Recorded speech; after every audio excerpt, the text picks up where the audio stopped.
ये जो सरकार है आदिवासियों के साथ सिविल वॉर कर रही है, आपके साथ युद्ध कर रही है। इनको पाकिस्तान के साथ झगड़ा करने के बाद जमीन नहीं मिलने वाली। जमीन तो केवल इस देश में आदिवासियों के पास में, अंबानी अदानी के पास में नहीं है, मोदी साहब के पास भी नहीं है। जमीन केवल आदिवासियों के पास में है। हमारे लोग शिकार होते, पढ़े लिखे लोग ज्यादा शिकार है। वो जाते हैं पंडित जी के पैर पड़ लेते हैं, उसको 500 रुपए देते हैं। लेकिन समाज का आदमी जाता है, चंदा मांगता है, 100 रुपए नहीं निकलते उसके जेब से। पंडित जी के पैर भी पड़ता है, उसको 500 भी देता है। और पंडित जी एक ही मंत्र बार बार बोल के उसका आर्थिक शोषण करता है। हालात इतने बिगड़ गए देश के कि अभी भगवान दुबला दिखता है, पंडित मोटा दिखता है।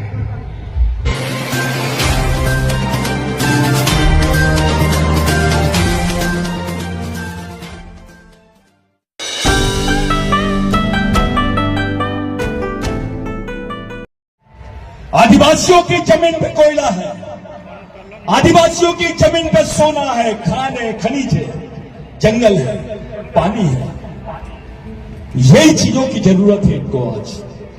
और इसलिए ये लोग जानबूझ के आदिवासी क्षेत्रों में दंगे करके आदिवासियों को मारकर उनको वहां से भगाने का षड्यंत्र कर रहे हैं। साथियों, जो मणिपुर है वो 6वीं अनुसूची के आदिवासी रहते हैं और आप लोग, मैं, ये 5वीं अनुसूची के लोग हैं। जो घटना मणिपुर में हुई, अगर वो घटना अलीराजपुर में होगी तो तुम क्या करोगे बताइए? जो घटना मणिपुर में हुई है वो घटना अलीराजपुर में भी हो सकती है। इनकी नीयत साफ नहीं है आदिवासियों के बारे में। ये इस देश को हिंदू राष्ट्र बनाने की बात करते हैं। अब देश का मालिक तो आदिवासी है।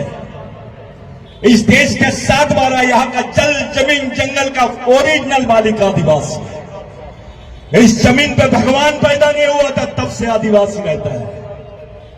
वो इसका सच्चा मालिक है। ये किस देश में मालिकियत की बात कर रहे हैं? ये तो देश आदिवासियों का है। आप मालिक हैं यहां के। जो मालिक है उसकी हालत देखो क्या बना दी है इन्होंने। आज अलीराजपुर भले आदिवासी का होगा, लेकिन यहां का बिजनेस किसके हाथ में है? यहां की पूंजी किसके हाथ में है? क्या आदिवासियों के लिए अलीराजपुर में 100 एकड़ जमीन है? यहां के आदिवासियों को एक जगह आने के लिए भी जमीन नहीं रखी ये लोगों ने। आपको इस षड्यंत्र को समझना पड़ेगा। ये जो गांडूगिरी की बात चल रही है कि हम नाचेंगे, हम दौड़ेंगे, हाँ नाचो, लेकिन लड़ने का समय आया तो लड़ने के लिए भी तैयार हो। क्योंकि आज समाज पे बहुत बड़ा खतरा मंडरा रहा है। एक तरफ आप लोग विश्व आदिवासी दिवस की बात कर रहे हैं, लेकिन भारत सरकार बोल रही है भारत में आदिवासी नहीं रहते हैं। यही भारत सरकार है वो जो बोलती है कि भारत में आदिवासी नहीं रह रहे। इतना ही नहीं, ये लोग बोल रहे हैं कि भील भी आदिवासी नहीं है। मैं पूरी जवाबदारी के साथ ये मंच से बात कर रहा हूं। षड्यंत्र है, ये भील वंश के लोगों को भी खत्म करने का षड्यंत्र है। ये पार्टी बड़ी चीज नहीं है, नेता बड़ा चीज नहीं है, समाज बड़ी चीज है। क्योंकि इस समाज ने आपको जमीन दिया, इसी समाज ने आपको पहचान दिया, इसी समाज ने आपको आरक्षण दिया, इसी समाज ने आपको विधायक बनाया, इसी समाज ने आपको नौकरी दी। समाज नाम की चीज निकाल दो, आपके पास कुछ भी नहीं बचेगा। आपकी जमीन भी छीन लेंगे। नौकरियां तो खत्म हो रही है, अभी प्राइवेटाइजेशन हो रहा है, निजीकरण हो रहा है। क्या करोगे आप जब आपकी नौकरियां छीन लेंगे, जब आपकी जमीनें छीन लेंगे? जिंदा कैसे रहोगे ये बताइए? कौन सा भगवान जिंदा रखेगा आपको? अरे सच्चाई तो यह है, आदिवासियों के हिस्से में जमीन किसी भगवान ने नहीं दिया। भगवान टंट्या भील की वजह से आई है और उसी के साथ बेईमानी कर रहे हैं हम, उसी के साथ बेईमानी कर रहे हैं। जैसे मणिपुर में हुआ था, वैसे महाराष्ट्र में भी एक नंदाबाई भील नाम की महिला को नंगा घुमाया गया था। उसकी इतनी बेइज्जती की थी, वो भी भील समाज की महिला थी। उसको नंगा करके घुमाया गया, उसके बाल काटे गए, क्या क्या यातनाएं दी गई उसको। क्योंकि जब पता चल जाता ये भिल है तो लोग बोलते ये गुनाहगार है, क्रिमिनल ट्राइब है, गुनेगार जमात है। वो केस लड़े बिरसा ब्रिगेड की मार्फत, और 2011 में जो जजमेंट आया सुप्रीम कोर्ट का, जो फैसला आया कि आदिवासी ही भारत का मूल मालिक है, उसको मूल मालिक होने का सम्मान मिलना चाहिए। यहां की कोई भी सरकार रहे, कोई भी नागरिक रहे, उसने आदिवासियों को मूल मालिक होने का सम्मान देना चाहिए। साथियों, सुप्रीम कोर्ट के बोलने के बावजूद भी ये लोग मान नहीं रहे हैं, यहां की सरकार न मान नहीं रही है। लेकिन सुप्रीम कोर्ट ने बोला भगवान राम यहां पैदा हुआ था तो मान दिए, लेकिन वही सुप्रीम कोर्ट बोलता है कि आदिवासी देश का मालिक है, वही नहीं मान रहा है। तुम सोच लो ये लोग तुम्हारे साथ क्या चाहते हैं। राम पैदा हुआ तो मान लेते पैदा हुआ, लेकिन सुप्रीम कोर्ट बोलता है आदिवासी मालिक है तो भी नहीं माने जाते।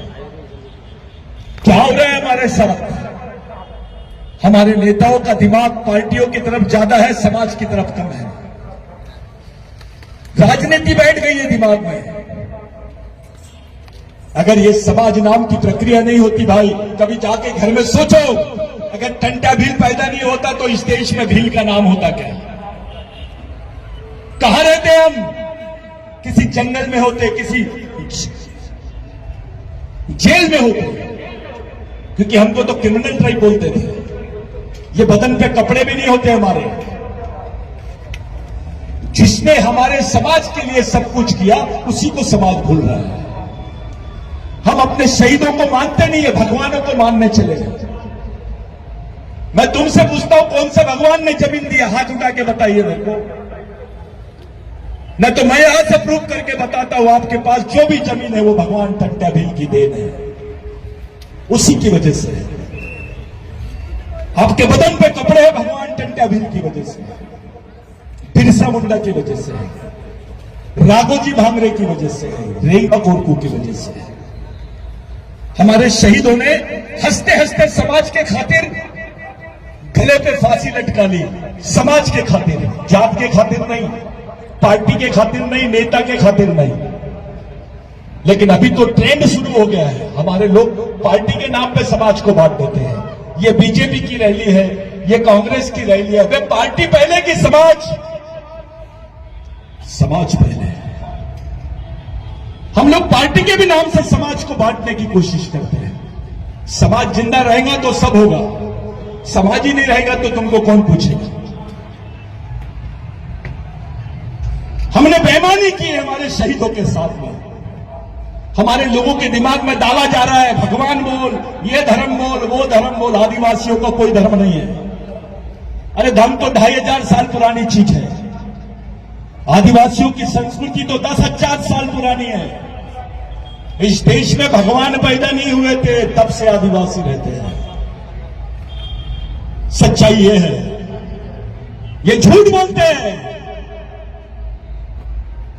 आपकी सोच क्या है? हमारी आने वाली पीढ़ी कैसे जिंदा रहेगी, इसके बारे में कौन सोच रहा है? आज नाचने गाने का समय लगा, 9 अगस्त है, आदिवासी दिवस है, इतने लोग जमा हो गए। इतने लोग अगर कलेक्टर के सामने जमा हो जाएंगे तो कलेक्टर को भगने की फुर्सत नहीं रहेगी। वो ताकत पैदा करो। हमारी मां बहनों को जेल जाने की तैयारी शुरू रखो कि ताकि कुछ भी हो जाए वो अपनी लड़ाई खुद लड़ सके। समाज का वो संगठन होना चाहिए। अलीराजपुर में आदिवासी बोले तो कलेक्टर को पसीना आ जाना चाहिए। वो तैयारी करो। यहां तो राजनेताओं से ज्यादा डरते हैं, आदिवासियों को कोई पूछता ही नहीं है। अरे आपकी पहचान बड़ी है। इस देश में ब्राह्मण होना बड़ी बात नहीं है।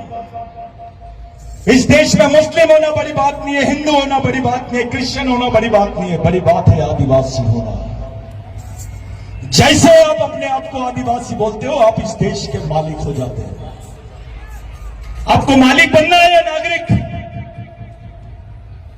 टंटा मामा अपने साथीदारों को बोलते थे मालिक, टंटा मामा की केस में भी आया है, अंग्रेजों ने लिखा है व्हाट टू मीन बाय मालिक। मालिक यानी ओनर ऑफ द कंट्री, इस देश के मूल मालिक। इतना बड़ा शब्द टंटा मामा ने उस वक्त बोला है।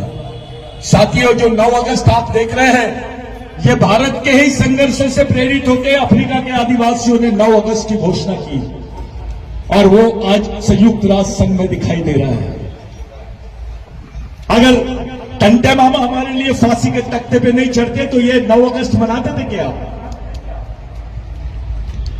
ये 9 अगस्त किसी पार्टी की वजह से नहीं है, किसी नेता के वजह से नहीं है, ये हमारे शहीदों की वजह से है। उनके खून का कतरा कतरा हम पे कर्ज है।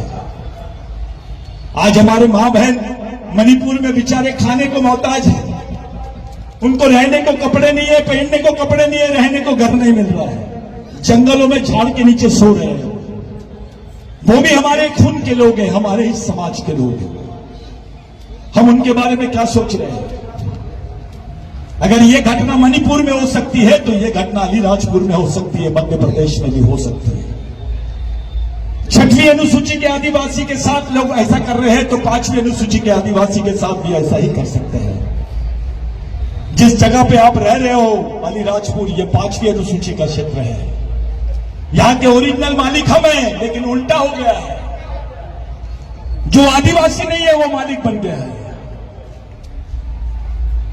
समझना पड़ेगा आपको, समाज समझना पड़ेगा, अपनी लड़ाई, आने वाली लड़ाई को समझना पड़ेगा। आपके साथ कोई आने वाला नहीं, कोई आदिवासियों का साथ देना नहीं चाहता। सब चाहते हैं आदिवासियों को खत्म करें, सब चाहते हैं, कोई आदिवासियों के साथ ईमानदार नहीं है। आपकी जमीनों पे नजर है, आपके जंगलों पे नजर है, आपकी मां बहनों पे नजर है। आपके नए नए युवा लड़कों को वो लोग बहका फुसला के अपने तरफ लेके जा रहे हैं। किसी पार्टी में जाइए, लाखों की संख्या में आदिवासी लोग काम कर रहे हैं, लेकिन समाज के लिए 1000 लोग नहीं मिलते हैं काम करने के लिए। हमारे लड़कों को दिमाग से मेंदू बनाया जा रहा है, उनको बेवकूफ बनाया जा रहा है। उसको समझता ही नहीं समाज यानी क्या है। उसको टंटे मामा नहीं मालूम, उसको बिरसा मुंडा नहीं मालूम, उसको महात्मा फुले नहीं मालूम, अंबेडकर नहीं मालूम। इन्होंने क्या किया है ये बात भी उसके दिमाग में नहीं है। हमारी मां बहनों का सम्मान तब होगा जब समाज का सम्मान होगा। हमारे अधिकारों का सम्मान इस देश में तब होगा जब समाज के सम्मान होगा। आपकी सामाजिक ताकत ही नहीं रहेगी, आपको पूछेगा कौन? लाखों की भीड़ जमा लीजिए, आपको कोई नहीं पूछेगा। लेकिन अगर 1000 लोग भी ईमानदारी से समाज के लिए मरने मिटने वाले लोग रहे तो समाज को चला सकते हैं। ये जवाबदारी हमारी है, समाज हमारा है, दूसरा आके काम करेगा क्या? आदिवासियों का समाज और काम नेता करेंगे क्या? दुख हमारा है तो लड़ाई भी हमको लड़नी पड़ेगी। और मैं आप लोगों से विनती करता हूं कि ये जो 9 अगस्त है, यहां से जाते वक्त अपने अपने घरों पे लिखो कि हां, मेरे को गर्व है, मैं आदिवासी हूं, मैं इस देश का मालिक हूं, भगवान टंटा भील का वंशज हूं, बिरसा मुंडा का वंशज हूं। ये बोलने में गर्व रखो। आदिवासी कोई धर्म भरम की नहीं, आदिवासी के लिए धर्म बहुत छोटी चीज। हम प्रकृति को मानने वाले लोग हैं। हमारे लोग झाड़ की पूजा करते हैं, बल्लार देव की पूजा करते हैं, हमारे लोग शेर की पूजा करते हैं, जंगली जानवरों की पूजा करते हैं। ऐसा कोई धर्म नहीं है। हमारे लोग शिकार होते हैं, पढ़े लिखे लोग ज्यादा शिकार है। वो जाते हैं पंडित जी के पैर पड़ लेते हैं, उसको 500 रुपए देते हैं। लेकिन समाज का आदमी जाता है, चंदा मांगता है, 100 रुपए नहीं निकलते उसके जेब से। पंडित जी के पैर भी पड़ता है, उसको 500 भी देता है, और पंडित जी एक ही मंत्र बार बार बोल के उसका आर्थिक शोषण करता है। हालात इतने बिगड़ गए देश के कि अभी भगवान दुबला दिखता है, पंडित मोटा दिखता है। ये हालात हो गए हैं। किसका खाया है? कौन दे रहा है? उनके बच्चे फॉरेन में पढ़ रहे हैं और हमारे बच्चे मजदूरी भी कर रहे हैं तो पेट नहीं पाल पा रहे हैं। उनको एक वक्त की रोटी नहीं मिल रही है। क्या चाहते हो तुम, कैसे जीना चाहते हो, कैसे मरना चाहते हो, इस तरफ सोचिए। किसी की बातों पे मत आओ। अपने समाज को संभालने की ताकत खुद करो। आपके बाल बच्चों को आपने पैदा किया है, उसको पालने की, उसको समझदारी से उसको अच्छा जीवन, अच्छे विचार देने की जवाबदारी भी आपकी है। मेरे लिए आज का दिन बहुत महत्वपूर्ण है। आज के दिन बिरसा ब्रिगेड के मार्फत देश के 100 जिलों में बंद घोषित किया गया है। मेरी इच्छा थी कि मैं आऊं, यहां पे लोगों से अपील करूं कि आप लोग भी प्रदर्शन करें, निवेदन दे सरकार को कि जो मणिपुर में हुआ है, जो यूसीसी लागू कर रहे हैं आदिवासियों को, जबरन आदिवासियों पे ये लोग समान नागरिकता का कानून लागू कर रहे हैं। तुम्हारे अधिकार खत्म करने के षड्यंत्र है, तुम्हारी पहचान खत्म करने का षड्यंत्र चालू है। यहाँ पे तुम्हारे जंगल अधिकार का बिल पास हुआ, इधर सब लोग मणिपुर पे बात कर रहे थे, इधर मोदी जी ने बिल पास कर दिया। बिल क्या पास किया कि आदिवासियों के जो जंगल है उसको प्राइवेट एजेंसी को दे देंगे। प्राइवेट एजेंसी को, जो आदिवासियों का जंगल है वो प्राइवेट अदानी अंबानी को देने की बात कर रहे हैं। इतना ही नहीं, आदिवासी क्षेत्रों में मिलिट्री की छावनी लगाने की परमिशन रखी गई है। साथियों, जब कानून का राज होता है तो पुलिस स्टेशन लगाया जाता है, लेकिन जब कानून का राज खत्म होता है तो ये लोग मिलिट्री लगाते हैं। ये पहली बार देश के इतिहास में ये बिल पास हुआ कि आदिवासी क्षेत्रों में ये लोग अब मिलिट्री की चौकियां लगाएंगे। मिलिट्री की चौकी लगा रही है, यानी क्या है? ये आदिवासियों के साथ युद्ध करना चाहती है सरकार। आज तुम जाके पुलिस स्टेशन में रिपोर्ट लिखा सकते हो तुम्हारे साथ कुछ गलत हुआ तो, कल तुम्हारे साथ गलत होगा तो क्या तुम जाके मिलिट्री में रिपोर्ट लिखाओगे? अर्धसैनिक बल वालों के पास जब ये बिल पास हो रहा था तो आपका एक भी गांडू नेता खड़े होकर नहीं बोला कि आदिवासियों के बीच में ऐसा होना नहीं चाहिए। ये समाज का प्रश्न था, तुम्हारी आने वाली पीढ़ी का प्रश्न था। अरे आज तुम्हारे पास कुछ है करके पूछ रहे हैं लोग, कल कुछ नहीं रहेगा तो क्या करोगे आप? ये हालात अपने समाज के बन गए हैं।